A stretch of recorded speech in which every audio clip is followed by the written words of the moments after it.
60 શબ્દ ઝડપ. ગુજરાત પાક્ષિકનો પહેરો. Ready start. દક્ષિણ અમેરિકાનો એક દેશ છે પરાગ્વે. ત્યાં રહેનારા ભારતીયોની સંખ્યા 1000થી વધુ નહીં હોય. પરાગ્વેમાં એક અદ્ભુત પ્રયાસ થઈ રહ્યો છે.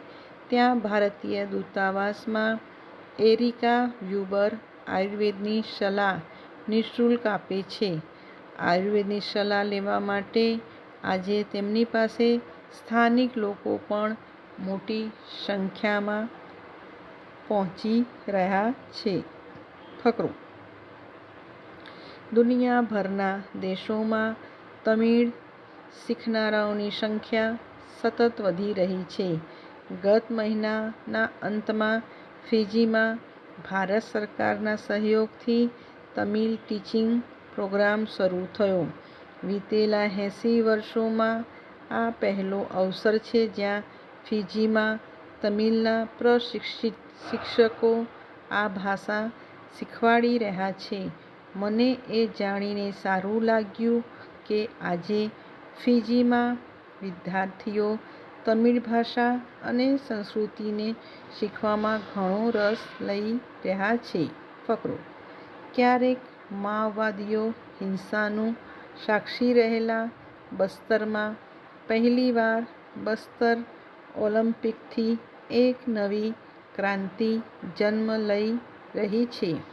બસ્તર ઓલિમ્પિકનો શુભંકર છે વન પાડો અને પહાડી મેના.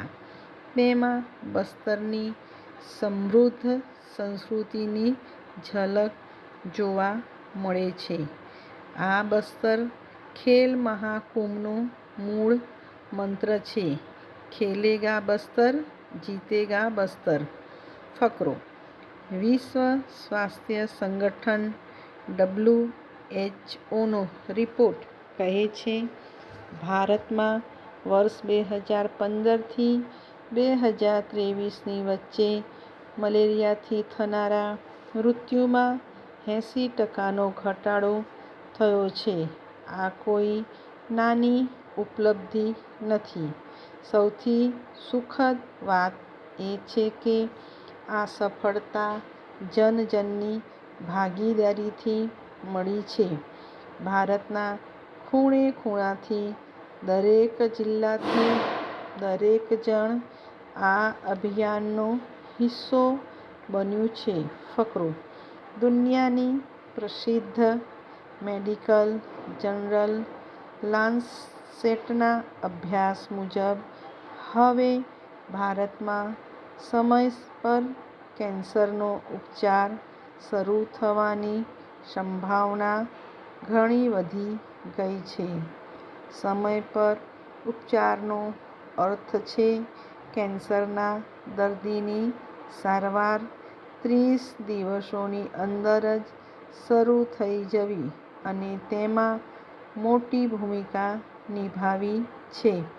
આયુષ્માન ભારત યોજના એ આ યોજનાના કારણે કેન્સરના 90% દર્દીઓ સમય પર પોતાના ઉપચાર શરૂ કરાવી શક્યા છે.